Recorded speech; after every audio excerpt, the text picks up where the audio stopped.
মা দেখো, এটা আমার গার্লফ্রেন্ড। এর থেকে তো পোল্ট্রির মেয়ে দেখতে ভালো ছিল রে। কি বিশ্রী দেখতে বাবা। এই তোমার দাঁতগুলো এরকম উঁচু কেন গো? নাঙল টাঙল চাষতে নাকি? তা তুমি কি করো? চাকরি? আমার বাড়ির মেয়ে ছেলেরা আবার বাইরে চুল ওড়াতে যায় না। বাপের টাকা জমিয়ে পড়তে পাঠালে সঙ্গে একটা বান্ধবীকে ধরে নিয়ে চলে এসেছে পুরো। মা তুমি ওকে এমন করে কেন বলছো? সাতচুন্নির বাচ্চা, তুই আমার ছেলেটার করে চুষে খেয়ে নিলে আমি থাকবো না। এই তা তোমার বাবা বিয়েতে দিচ্ছে তো?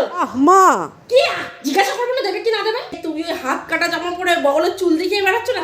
মা কি ওকে ঢাকতে পার, বগল গন্ধ হচ্ছে বিচ্ছিরি নোংরা মেয়ে একটা। এই তা তোমার আমার ছেলের মাথা ছাড়া কি খেতে বেশি ভালো লাগে? জিজ্ঞাসা করবো না কি খেতে বেশি ভালো লাগে? বুদ্ধি থাকলে তো এই মেয়েকে ভালোবাসতিস না। তা ওর গায়ের রং যা কালা, তুই ওকে রাত্রিবেলা খুঁজে পাস কি করে? তুমি বাইরে সব কেচ্ছা করে বেড়াচ্ছ, তোমার বাবা মা সব জানে? জানে না না? দেখলি তোকে আগেই বলেছিলাম এ মেয়ে সুবিধার নয়। শোনো, তুমি এই বাড়িতে দেখা করতে এসেছো বলে এই ভেবে নিও না যে তুমি এই বাড়ির বউ হয়ে গেছো। এই বাড়িতে ওর বাবার কথা শেষ কথা, আর তারপরে আমার কথাই হচ্ছে শেষ কথা। এই বাবু, ওকে বাড়িতে দিয়ে আয়। আমি তোর জন্য একটা ভালো মেয়ে দেখেছি, তার সাথে তোর বিয়ে দেবো।